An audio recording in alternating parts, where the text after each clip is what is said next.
We'll be seeing you. We'll be seeing you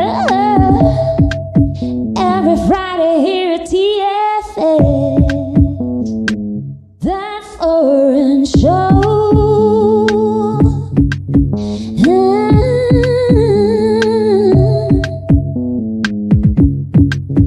We'll be seeing you on that foreign show. We'll be seeing you. We'll be seeing you every Friday here at TFS. That foreign show.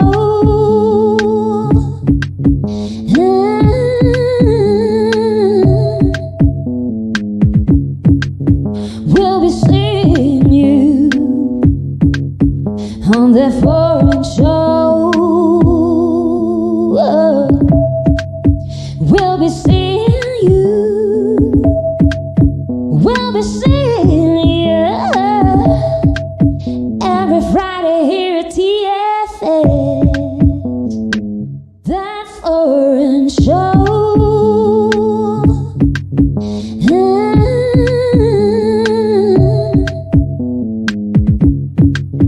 We'll be seeing you on that foreign show. We'll be seeing you. We'll be seeing you every Friday here at TFS. That foreign show.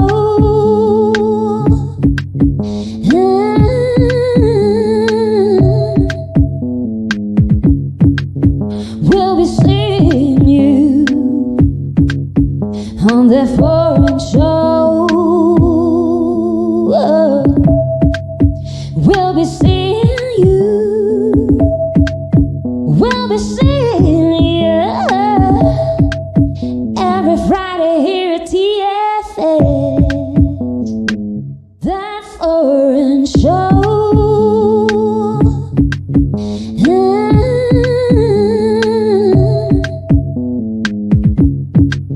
We'll be seeing you on that foreign show. We'll be seeing you. We'll be seeing you every Friday here at TFS. That foreign show. That foreign show.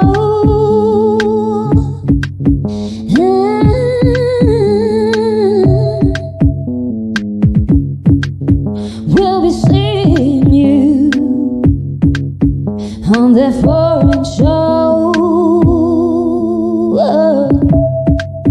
We'll be seeing you. We'll be seeing you every Friday here at TFS. That foreign show.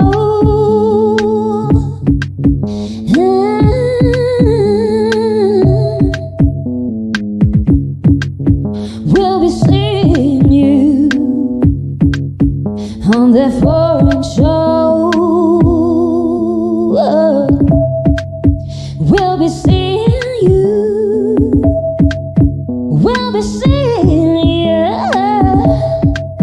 every Friday here at TFS. That foreign show.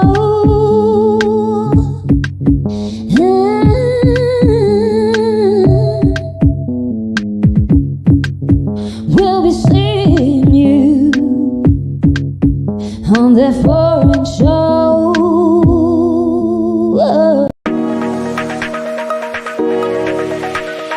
ADR Networks presenta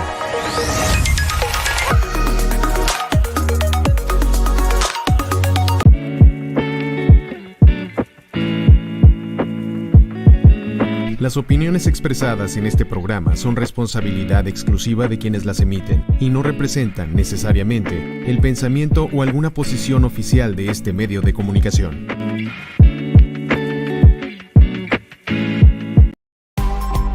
ADR Networks presenta.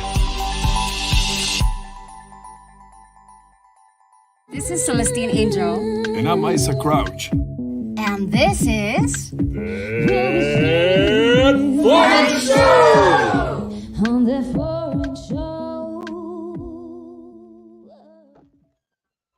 Ladies and gentlemen, boys and girls, people of all ages, races, faces, places, everywhere, welcome to the show. This is that Foreign Show, Friday 3 p.m. on ADR Networks, activating your senses. I'm Isaac.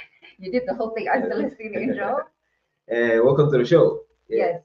So here we are in the first segment. We are going to introduce a friend who's also a musician today. Actually, we haven't met her, but I've been chatting with her quite a bit. Her name is Steffi. She's from Colombia, and she speaks English really well, actually. Like, I mean, we have a lot of Colombian friends, and I think Steffi is like fluent and feels like an English speaker, so it's quite surprising because the rest of our Colombian But did friends she give you the actually... impression that she was not going to be an English speaker? No, I mean, because all the rest of our Colombian friends, they don't really speak English. Right. Okay. So, yeah. like, I didn't really expect her to be speaking English, but yeah, it was really like a nice surprise. A pleasant surprise. Yeah, right. because I mean, our Spanish is not very good, so. Yes. Yeah. So Diana, if you can, just put up her stuff on the screens. You can see Steffi Lauren in concierto. Yeah, so she's, it's pretty blur. Yeah, so But, she's gonna be all over the place, right? Cool. Okay, getting better. Okay, so yes, Steffi is actually in on tour right now. She's doing like this. I think this is the last month she's on tour. So we are just in the final part to catch her. Yeah. If if you happen to be in San Luis de la Paz, Dolores, Hidalgo, all these places, so you can catch her like in her Instagram page. It's Steffi Lauren. Yes, go check it out. Let me just double check. I believe it's Yes, Steffi Lauren 9. 9. Yeah. Okay, yeah. Okay, there you go. It's a video. The music is in English. I'm sorry. Oh my God. The music is in Spanish. I'm like going on the English thing for too long. Sorry about that. So official album, right? Go check it out. I was looking at her Instagram page also. Very exciting, and she looks like her. And The music is good. I mean, that's why we're introducing. Like, I saw some videos, and she's really good, and she looks very creative, and like I think, yeah. Oh, our guests are already here. So let me just close up this thing with a quick explanation of Steffi's music.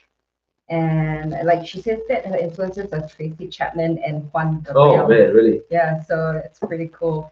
I think she has like a mix of like those elements there. I actually heard her stuff, and like it does have like a rockish kind of a feel, and it's Right. like Mexico. It's suitable for Mexico. So she basically plays the guitar and sings, right? Yes. Yeah, she plays the guitar, and she began as a soloist. That's what she says here in her press kit. Okay. And yeah, it's alternative pop, basically what she calls her music. And like she says that her lyrics has overtones of poetry, love, and melodrama. Yeah, and she came here especially to do music, so Oh yeah. yeah, it's like, after our own hearts, like, because we also came here to do music. Big up Steffi Lauren. Yeah, we just Go want to check give her a shout out to her. Yeah. Because we're doing music, doing art here, and so let's jump onto today's guest. Yes. Cross-cultural love, y'all. That's Yeah. what we're going to be We're going to talk about exploring. love Yes. in today's episode. with our friends, Sophia and Felipe. They are backstage right now. Okay, can you invite them on? Yeah. Let us. Hey guys, welcome to the show. Welcome. Hello, hello. How are you guys doing? Good afternoon. Very well. No bad. And you guys? Great. Good. I like how your back is blurred out. Yeah, it's like a Yeah. privacy settings. You guys look really like really cool in the zone there. Yeah, Thank you. very proportionate or something, right? Yeah. Like Everything the way is you great, lay yeah. things Yeah, we're out. almost the same size, right? No, that's not true. That's- Pretty much double the size. So a couple of like a camera tricks here. I think she's being nice, man. Well, guys, it's lovely to see you guys. Welcome to the show. We want to talk. Thank you. Thank you. Get into some topics that that we find interesting and that we think our viewers also find interesting. Yeah, there's so many things that we can dig into because intercultural differences will be plenty, and then how you reconcile Yeah. them and actually use them to help you grow. That's an amazing topic for us to explore. Yeah. So yeah, So let's kick things off from the beginning. Like how maybe you guys can just tell us a bit about yourselves, and then how you all met. And how did that story begin? Super. You can hear us well? The audio, Yes, everything? I can hear you yeah, guys. very well. Perfect. And you Super. guys, can you hear it? Yeah, we do hear you with a little bit noise, but fine. Yeah. There's a bit of a noise. Oh, Uh-huh. Okay. But you can let's do some. But yes, please go ahead. We will try and adjust the sound a bit here. Yeah. So I go first? Yeah. Lady first. My name is Xing Liu. I was born and raised in China. And for the past 5 years, I've been living in Mexico with my Mexican husband. And before that, we lived in a couple of places, right? We traveled a little bit, west and east coast of the US. I went alone to Hong Kong for about a year, and then we came back to Mexico. Yeah, and pretty much enjoying life here. Yeah. Nice. 5 years, you said, My right? name is Felipe. Yeah. Yeah. Please, Felipe, go ahead. Sorry to cut you off. Yeah. No problem. So I'm the Mexican guy here, the one that convinced Xing here to travel the world and then move to Mexico after some time.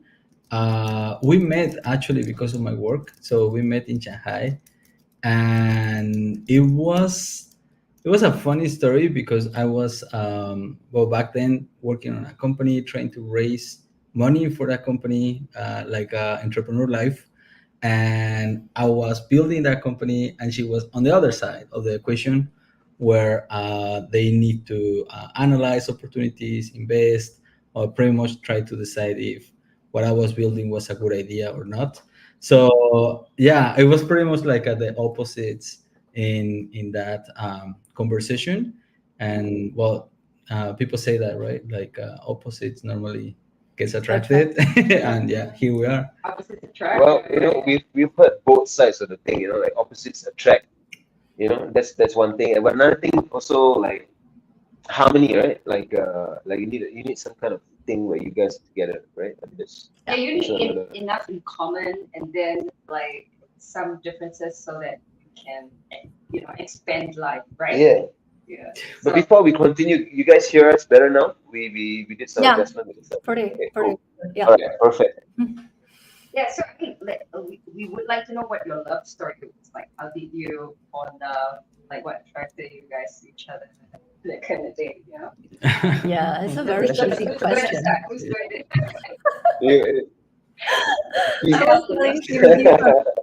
I was telling him before the call, this is a very cheesy session. Cheesy question. All the questions, right? And he's like, well, then you can cancel it because all the questions are. So something for example that you need to know is like me as a Latino, I consider myself a romantic person, and Xing is not that romantic. So as you can see, anything that is into that area, she's like, I think it's a little cheesy. No, it's good. It's good. Like Okay. it's funny. No, but see, The cultural thing that we're talking yes, about. and guys, Latinos are more like affectionate. They yeah, show Yeah, exactly. their Exactly affection. there. so Like Asians show it in different ways. They will ask you if you're eaten already. Have you eaten? Yeah. yeah, that's a big one. Are you And eating you know, well? I love you. Have you eaten? Yeah.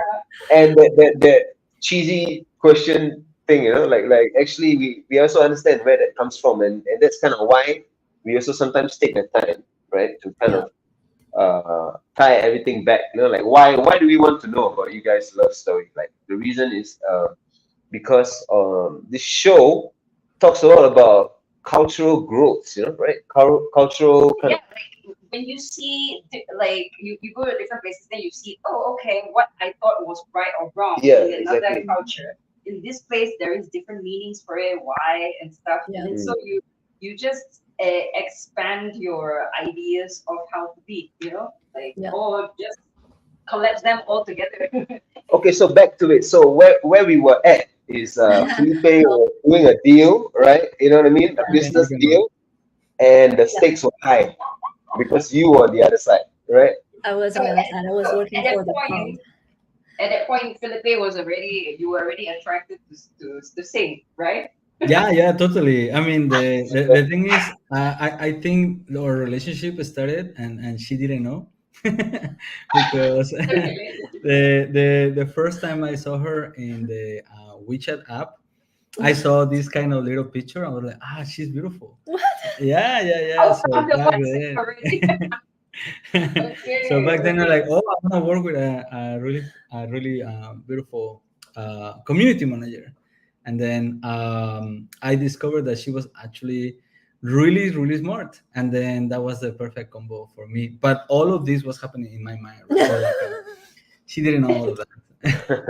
It was one-sided at this point, and then Exactly, No, exactly. But for my side, it was pretty mutual. For my side was when the first time he walked in the office, he walked with such confidence that immediately drew my attention, right? I was thinking, where's this guy? Many people walk in the office because we used to run this accelerator program. So every year, like 20, 30 startups, and with the founders, their teams walk in that they work with us, right? They co-work in the same office with us for 3 months each batch. So many people walk in, but he immediately caught my attention because, wow, so much confidence. And that's really attractive, right? I think I'm confidence. just trying to imagine this confident walk of Felipe. Yeah, like slowly, confidently, right? But then she discovered actually I'm slow. That's it. It's not. Yeah, You just chill, right? You go like Exactly. Just chill. chill. Yeah. Yeah, And I maybe think the other thing that attracted me, of course, was like his dream, right? All of these entrepreneurs are building something to change something. I wouldn't say everybody changes the world, but I really personally believe that this is the motor to change an economy, change a market, to change people's lives is through entrepreneurship, through small businesses, right? And he was fully in with his team, banking his life on it, building it. So of course, that's the guy is attractive, right? That's good.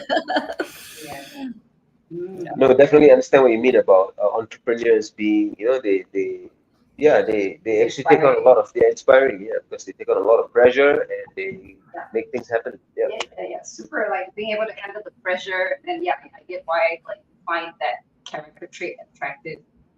So basically, like for Felipe, it was like you were smart and attractive. You were smart and pretty, and I'm just teasing you.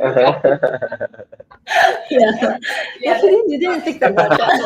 I know. I didn't think that much. No, the truth is, I invited her to go out. I think the first week that I was in Shanghai, that was my first time in China, basically, and I traveled there because it was this opportunity of investment and stuff, and the promise of Asia, right? And then Shanghai is pretty cool. And everything was new for me. I couldn't read anything. Every day was like reading photos. It was funny, that part, because I'm pretty much discovered China through her. and a lot of things were like, you need to go to that restaurant, I need to check this. But once I arrived, I couldn't read the menu, right? So I call it surprise meal.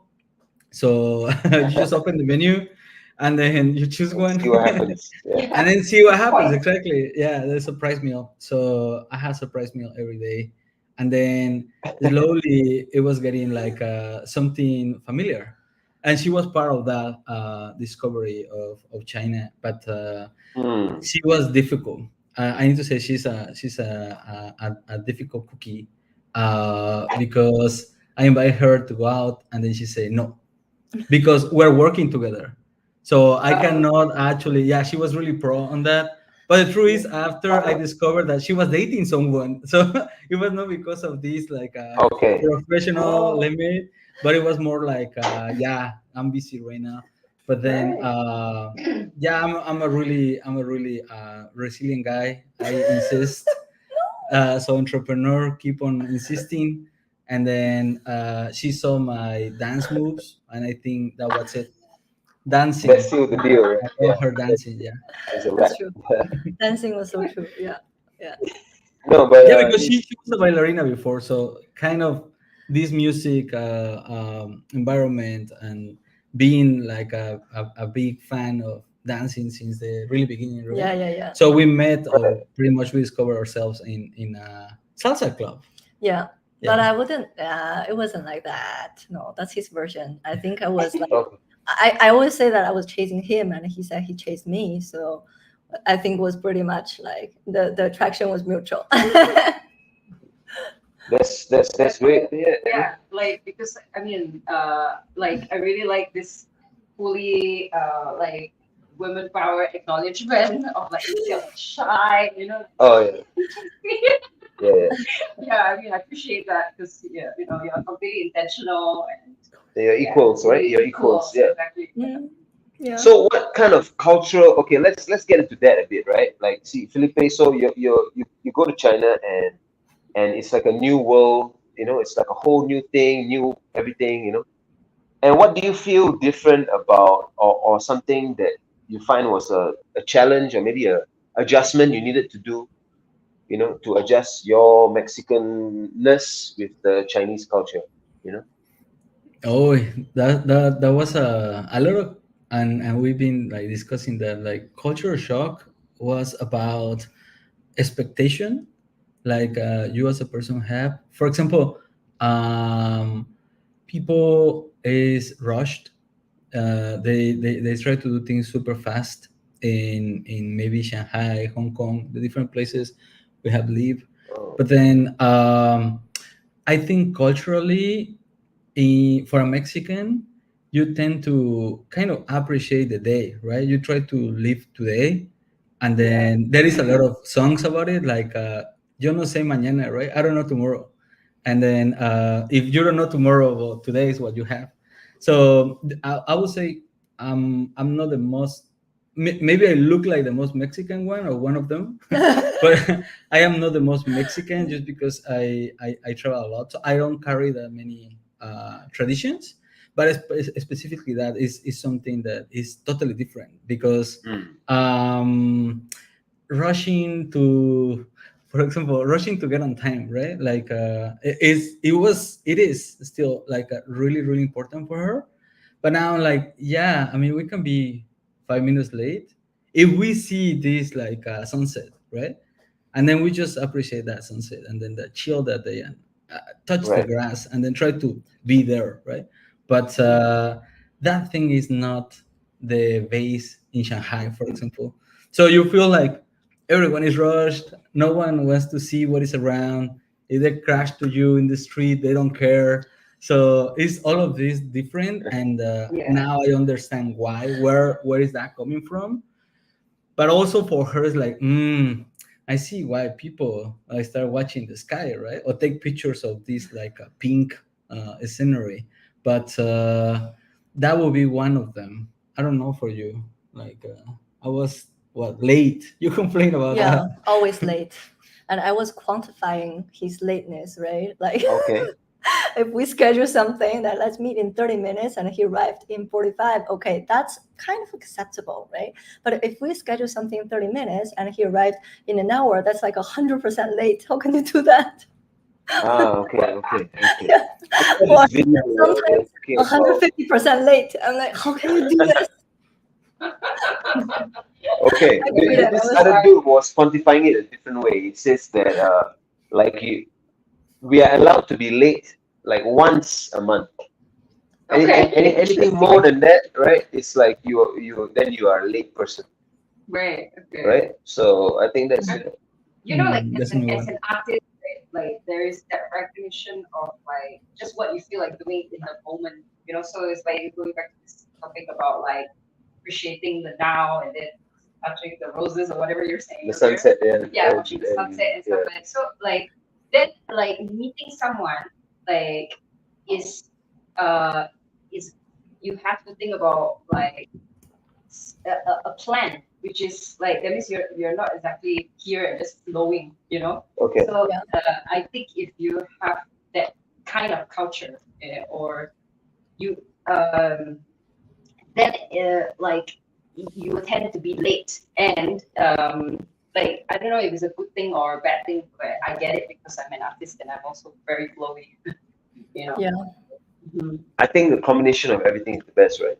Like to be able to look at the sun, but also be accountable to the person. Yeah, I mean, it's possible. I think it's possible. For example, I think you bring a really good point. Like if you have a meeting with someone, of course you're using her or his time, and that one for me is like, as an entrepreneur, I'm closer to that one, right? To like my time is limited, your time is limited. So on that one, yeah. But for example, think about the other spectrum. Like we say we're gonna go for Walmart at 4 p.m. right? And it's like it's 4:10. We're very late. We're like, man, it's Walmart. Like, Right. and the rest of the day is for us. Like this kind of stuff is. I totally agree with Isaac. I think you can enjoy both, but coming from a place where the sunset was always important, right? And then landing in a place where the precision of time was the highest priority, that was like, wow, what's going on here? Because I also live in London, so British are famous for punctuality, right? They want to be like a really precise on time. So I learned that. So I'm not considering myself like a late person because I got this kind of middle step before. But then the extremist of we need to be. I also want to be angry if you are late. Yeah. So yeah, different flavors. The other day I talked to my dad. I think it's because like in China there are so many people, right? The population is huge and resources are so limited. So people grow up like that. You have to be not only on time, you have to be early, you have to be better, you have to be above average, you have to beat the deadline. Otherwise there's nothing for you. Yeah. And Definitely that the idea of being on time is about being organized and everything, right? And I mean, China was amazing during the Olympics, and they cleared the like air pollution in like a few days. That was incredible. You just shut down the factories. Yeah. That was impressive. But definitely China is known for being able to get stuff done, So like it's like a whole different. But let me ask you guys this, right? Like in Chinese culture, if you're late, are there some kind of things that they will say, people will say, or they will label you, or are there some common things like that?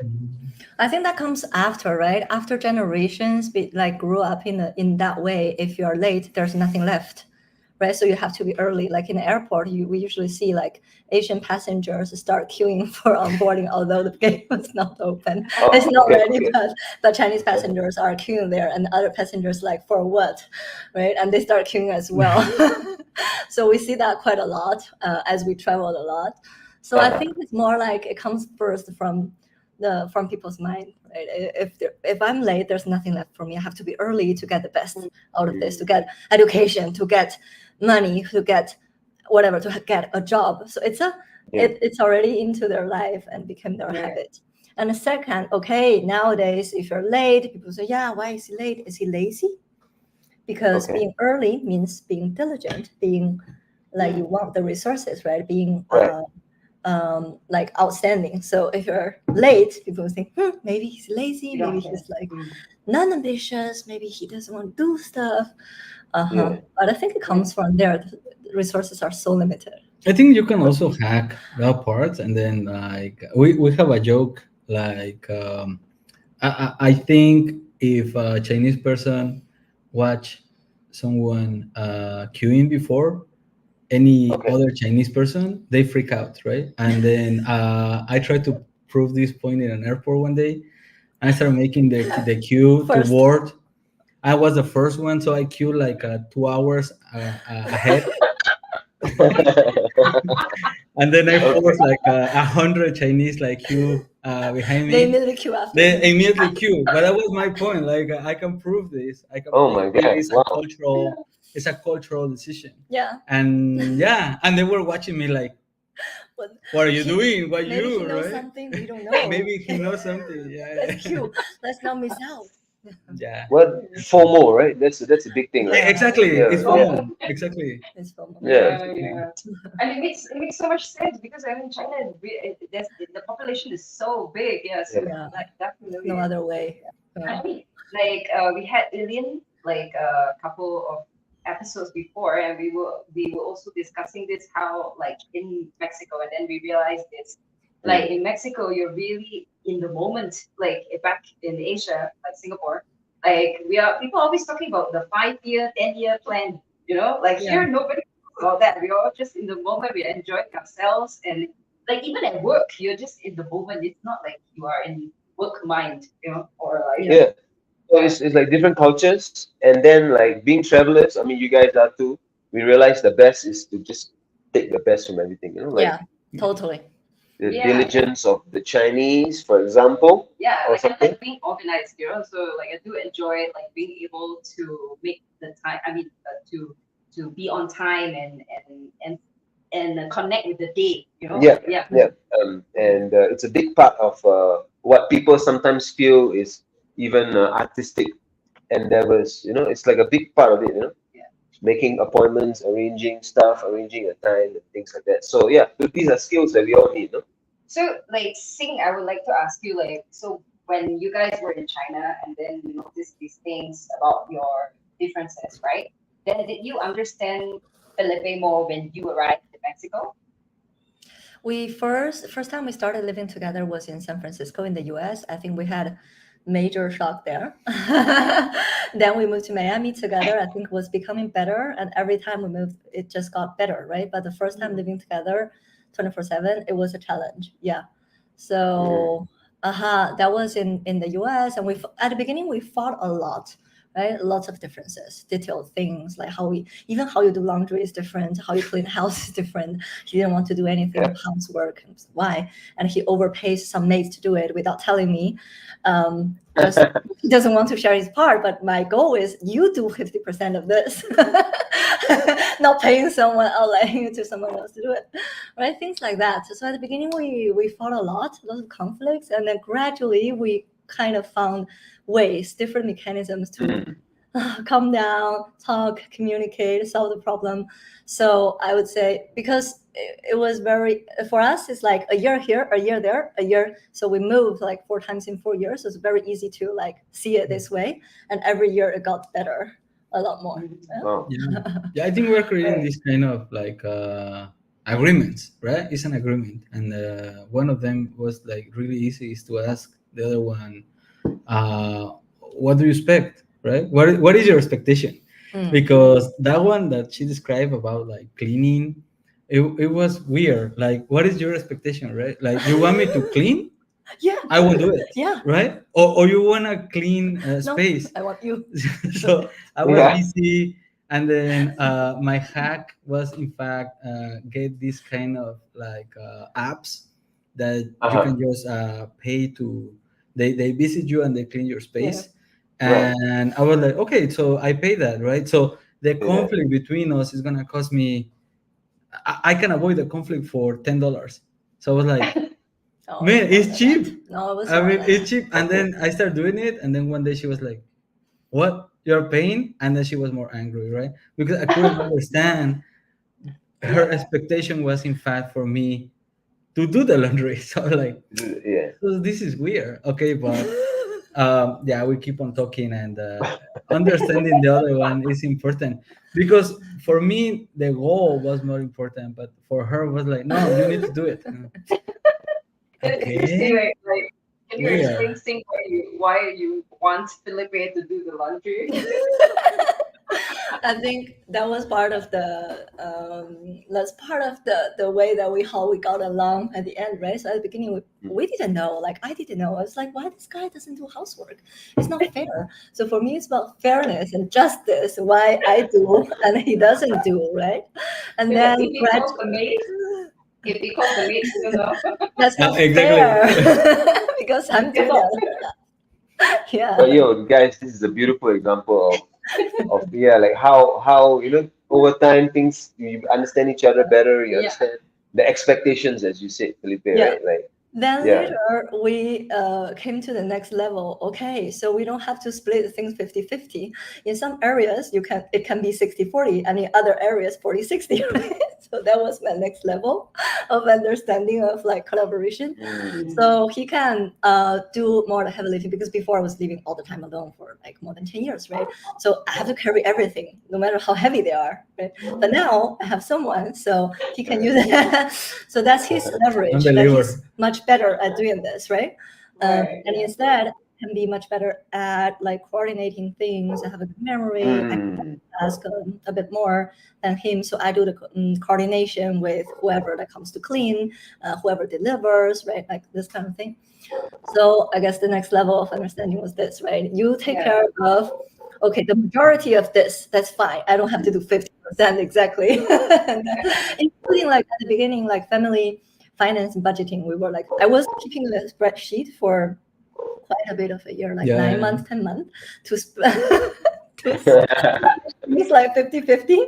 And we did that for over a year, actually, 2 apartments, right? We did that. And then at the end, we just realized, or I just realized, no, things doesn't work that way. It's not like that. That's not important. What's more important is like you contribute in your way what you're good at. I contribute in my way what I'm better at, right? Yes. I think something like non-expected here is like having a couple and then the friends of this couple as a only child in the family.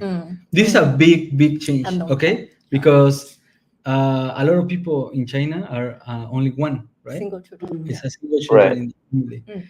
And this one actually creates lack of traits on a social level. We don't know how to share, basically. That's it, right? Thank you for like maybe you mean you're saying like they don't know how to collaborate with people. Exactly. Right? Okay. And then they have their own like expectation on or definition of how collaboration or sharing is, because someone told them, but it's not practical, right? Because when you have siblings, you need to eat faster than them, or there is no food, right?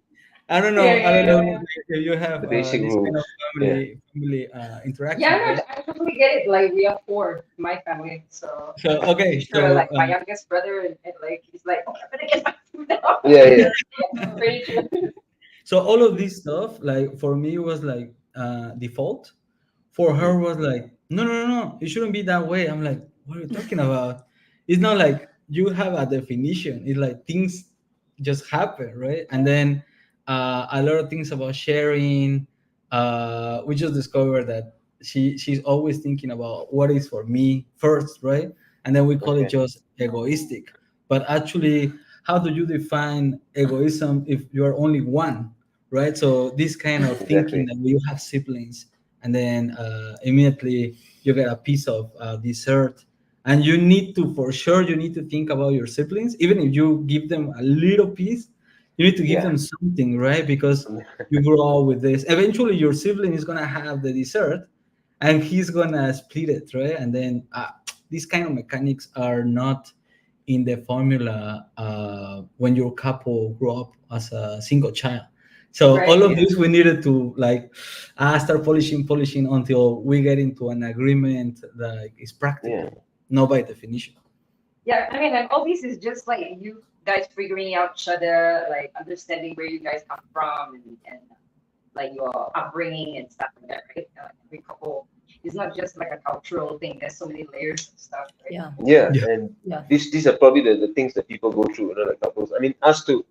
We basically reach a point where after a while you begin to realize that the plans that you have, the intentions that you have, need to be balanced with the emotional feelings also in each moment. Yeah. And what I'm supposed to do versus what I Really feel feel like doing. yeah, what your true boundaries The are, true- like, what you Yeah. Yeah, Yeah. so That's smart. yeah, so Yeah. and that takes a while to even realize that that is something that you need to factor in, right? Yeah. Mm-hmm. and plus when you're a couple, you feel like you need to do the same a lot of the times, and then like for example, that's probably why you feel like, hey, I'm doing the housework, he's not doing any, he's just gonna pay people, No. and then even though the goal is accomplished, like what Felipe was saying, it's like, what the hell is this? I can So Exactly. yeah, and then maybe all the like elements of female male thing as well, so like it Yeah, starts to rise, exactly. and you start thinking, okay, am I in some kind of role, or Yeah. and I was also Because gonna I say, didn't grow up like that. I grew sorry, up go ahead. with my dad working more outside and in the house. When my dad does absolutely 50% because he does cooking and he does Okay. cleaning of the floors and he does Maybe watering more. of the Maybe he's doing Yeah. more. My mom does the cleaning and the cleaning of the dishes. I think my dad does more as well. But as she doesn't cook, so I think my dad carries more than 50%, right? So I grew up like Okay. that. And all of a sudden, one guy in my life doesn't touch anything. What? yeah, but like it's like a whole different thing altogether as well. Like we've met and we're very close to a bunch of American friends when we were back in Singapore, and they're super like this, like comfort is top. They are just going to pay someone, they're going to leave the air Yeah. condition on the whole day, and they Exactly. focus on their work instead. They take their energy, relax, and then just focus on their work. Yeah, I think Felipe was kind of on that point, like yes, I am getting the place clean like you want me to, right? I get it But- done fastest way. Okay, then no quarreling. Yeah. That's what you said, $10, get it done. But then now we're realizing, and of course, not just us and everybody, but it's a life thing that life throws you curveballs, and then you kind of realize that, hey, there's actually things that I didn't know that I need to know about my partner, or things that I didn't know that I need to know about how I am when I'm with my partner, So all these kind of things kind of really change the landscape of who you think you are and how you guys think you actually interact with each other. Like for us also over the years, certain topics or certain things has it's changed, like 50-50 control, 60-40, 100, whatever, it's just different things like that, right? So Yeah, it's like I mean, we just feel one. So like Isaac is doing something, and then I'm not gonna do the same thing, but I'll contribute like my efforts in another way, so that he doesn't like feel too tired. Like something like that. Yeah. Just love. Yeah, it's just love. Have you so eaten? I mean, okay, well, So so we don't have that much time left in the show, so I would really like to talk to you guys about Mexico itself. So like maybe we can start with Felipe first, since you've been away a long time, right? And then you came back to Mexico to live, and then you brought your wife with you. So like, how did you feel after living away and then coming back to your home? Like, what was the vibe? Yeah, it's a topic we have bounced a couple of times. I think I totally suffer this kind of inverse cultural crash, where you get a crash on your own culture, and then yeah, because you start once you travel, or once you, for example, specifically in the Chinese culture traits, you start understanding. And once you start understanding, you start like assimilating that, right? You start making them yours. And then once they're yours, the previous version is like it will create a crash because now it's different, right? And then exactly about like being on time. So I start suffering as a Mexican. I start suffering with other Mexicans. Like, man, we say 3 p.m. and it's 3:30. What's wrong with you? And it's a professional meeting, right? And then they're like, yeah, but there is a lot of traffic. I know. I also travel 2 hours to come here, right? I tried to make my plan to do that. Why you couldn't? So this kind of stuff. I'm not saying all the Mexicans are late, but what I'm saying is you start like identifying things you were not aware before, just because of the exposure to other cultures. So that one is one. I never understood her complaint about holes in the street, like Very dangerous. or A lot of holes. Right? a lot of Like holes, anytime we right? can just like fall in. So that thing, for example, it was kind of shocking, like why some areas like a city like Mexico City have holes, and then it goes deeper, right? Once you start thinking about that, it's like, well, it's because there is no budget for that, or maybe the governments are not prioritizing that part, but They maybe don't collect enough tax. exactly, like taxes and stuff, or simpler things like maybe not having holes in the street are just the symbol for a more developed city, right? And then like this kind of stuff, right? That I start like noticing. But again, you come back and you got the good and the bad, like the warm feeling people are really of warm. Mexicans, the friendship, right? The friendly behavior of that is something that you cannot get in many places, and it's nice, right? When you feel it again, or be surrounded by music.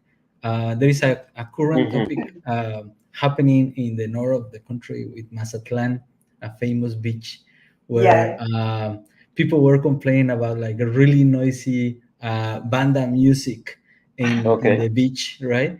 And all of the foreigners are complaining about that, and it triggers a topic where if you want to go to Mexico, you know you're gonna get music. That's why a lot of people comes here, right? For that kind of vibrant society. Yes, man. And I the good suspect and the bad, yes. Yeah. right? So yeah, I think I miss a lot of things. Now I can pick exactly the stuff I like to be about Mexican, but also, yeah, the other ones are like, man, I just wish I can live in the ignorance to do not identify them or remember them. But yeah, what is known is already known. But I mean, you're very happy here and enjoying your life here in Mexico, right? Like coming back. Yeah, totally. There are a couple of things that I still like a lot. As Xing mentioned before, there is a lot of opportunities here. So for entrepreneur, kind of makes a lot of sense because you think you can make a big impact in the society. A lot of things are broken, and because a lot of things are broken, you can actually see them and then choose one and say, okay, I want to fix, I don't know, health, right? Like thing is working right now, but is that right? You see it as an opportunity, but no one is organizing this kind of. We talked the other day. No one is organizing these shows in a random neighborhood just to get like music, right? And then like a trigger this kind of wave of musicians everywhere, but people can complain about it. There is nothing like that in Mexico, or you can start creating that movement, right? And then everything has like a two lenses. I choose the opportunity one. That is such a powerful point that I think we should, take another moment on that also, because I think that's really kind of like a mindset shift if you kind of get that, right? That you want to be where, in a sense, you want to be where you can be of most help, right? Or your business, or your startup, or your art, right? And Mexico, not to say that Mexico needs a lot of help, but Mexico is a place where you can actually test out different things, because some things are working and a lot of things are not really working, right? Like for example, just off the top of my head, sanitation is a big problem here, and we've spoken to some people, engineers also, who are actually kind of looking at that problem, and they're trying to bring that kind of first world systems, to Mexico City, to help with the whole rubbish clearing thing and all that kind of thing. But it seems like it's going to be it's like a big task, It's like a big thing. Right. But that is a great way to look at it, right? Like you can be of help here, so here's a good place to fix certain problems. Yeah. Is that something that you guys have discussed quite a bit about? Maybe you can just give us a quick point about that, because I find this so fascinating, this idea. About what? That solving problems in Mexico? No, about like as being an entrepreneur is in a way looking for where the problems are, right? Like that point, That's more for you. Yeah, I think the quick one is culturally. I really appreciate, for example, for her the discipline. Like as an Asian person, I think that one improved me a lot. But Good to hear. something that I learned coming back and watching Mexico is a lot of people are entrepreneurs in a smaller scale, right? Everyone tried to create this kind of micro business, or everyone wants Yes. to do this kind of night markets and participate. Facebook Marketplace is like full of these people, Full of and talent. then I think it's like because the system does not provide them a lot of opportunities, they need to look for it. So culturally, a lot of people are looking for this opportunity, right? So I think Sophia, she says all the time, like Mexicans are like hold my beer mentality. Like Like I'm not trained for this, but if life put me to do it, I would do it. I don't know how to install electric machines, Right. but hold my beer, let me try, right? This is what they say. yeah, thank you. That's it. Well, so okay, Sing, like could you lead us to the end of the show, because anyway, we are all about personal growth on this show, travel and personal growth, and especially in Mexico. So could you tell us more about your experience here in Mexico, and what do you think has kind of made you grow as a person? As a person, a lot. I think Mexico makes you grow deep. Maybe not grow super high, but it makes you grow deep, right? So people are really resilient. So they are prepared for the worst a lot of times, right? Like a lot of some moments that really bonded us even better was the difficult moments. Like we lived the pandemic together, we lived COVID together. We know personally many couples that parted ways during this time. Lots of depression, right? Work didn't go well, this and that. But we lived it pretty well. And for us was like, oh my God, we can spend 24/7 together. Yeah, that's even better. So that bonded us and also threw us different challenges. And then we have in this apartment in Acapulco, and Otis, the hurricane hit. It was a very difficult moment as well. And we worked everything out together. Yeah, so there were these moments, and in general, the life in Mexico, as you guys know, is not that smooth. It's not that easy. It's not like the US or Europe, right? It's not like everything works and you just live it. Here it's like, oh, we have to do so much extra work for just to live, right? Because paying bills are difficult, getting resources are difficult, getting products are difficult, getting professional services are difficult, blah blah blah. So I think for me, it's like, okay, acknowledge that our planet is like this. It's not like what I thought before. So most of the people, actually most of the population live in this kind of condition, right? So be prepared for that mentally. It makes you mentally stronger every time. Yeah. Whatever happens, life sometimes gives you lemonade, but life sometimes throws you shit. Then just do it, right? And be more resilient, that changed my whole mentality. Live in the present. Life is to live it. Nothing is more important than this, right? Even though sometimes hurdles happen, but we can tackle it. No, we are together, we can tackle it, or I just have this mind prepared. Things will happen. Life is like this. It's normal. And things will continue, and life will be better afterwards. So I think it made me, grow in this way. Right. Thank you. This is a Yes. very, very nice conversation with you guys. Well, that forum show salutes you guys for everything that you've been talking about and the stuff that you guys been going through and sharing with us also. Yes. Yes. So thank you so much, and we have reached the end of our show. Yep. I'm Celestine Angel, I'm Isaac Rakesh. and we have Xing and Felipe with us, and we are here on ADR Networks, activating your senses. Please. Thank you to all who joined us here on That Foreign Show. It's been awesome. I'm Celestine Angel. And I'm Isaac Crouch, and we'll see you next Friday. Have a great weekend, y'all. Show.